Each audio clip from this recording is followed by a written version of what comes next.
Just hanging out with Alex today, and I want to talk with you about housebreaking your dog.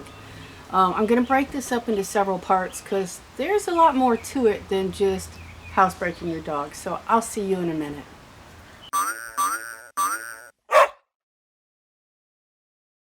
Okay, so there's so many parts to housebreaking, and I have people come up all the time and go, "How do I housebreak my dog?" And it's like, well, there's a list of questions I have to ask you before you can accomplish the goal, and I can answer how you need to be directed. So I'm going to break this up into a series of housebreaking videos because there's not one good answer. Now, today I want to do just an overview of housebreaking in general. You need a crate, and you need a good solid schedule that goes along with your lifestyle, but realistic for the dog. And you're going to need about a week to 2 weeks to really devote to this schedule, because what you're doing is setting their internal time clock.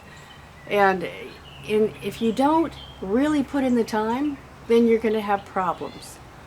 So I'm going to attach below a sheet that will give you a mock-up of how a schedule should look. Matter of fact, I'll do two.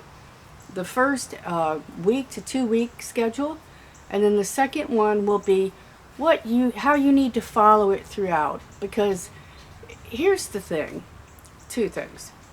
What goes in has to come out. Yeah.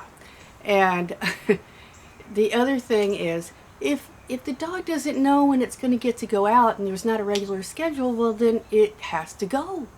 And if you're not consistent with letting him out or her out, then they have to go. So they do.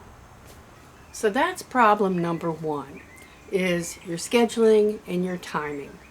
The other problem, well, there's a list, but another problem is, are you giving them food, scheduled times, and then you just let them drink water all the time?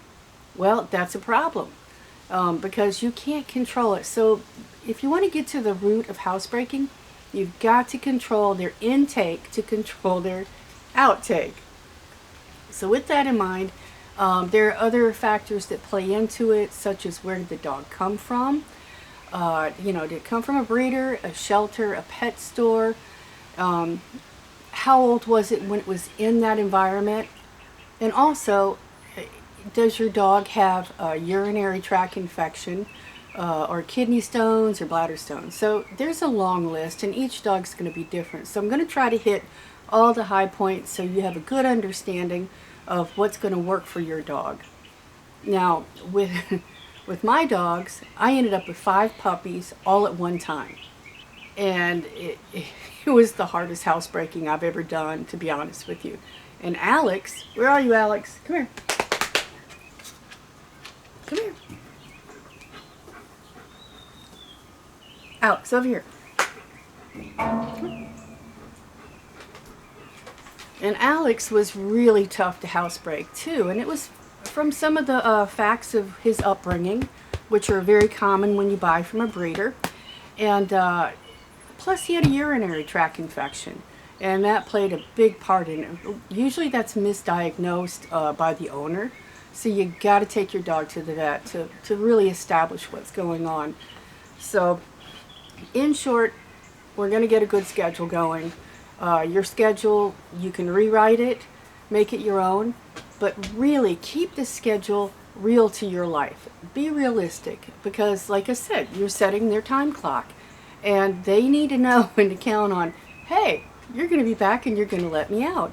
Now, we're real strict here about housebreaking.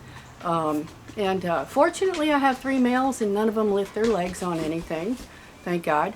And it's all in the beginning point where you get your dog and you establish what's expected of them and what's not allowed. Okay, so we're going to talk about this in more detail about each subject in the next videos. See you then.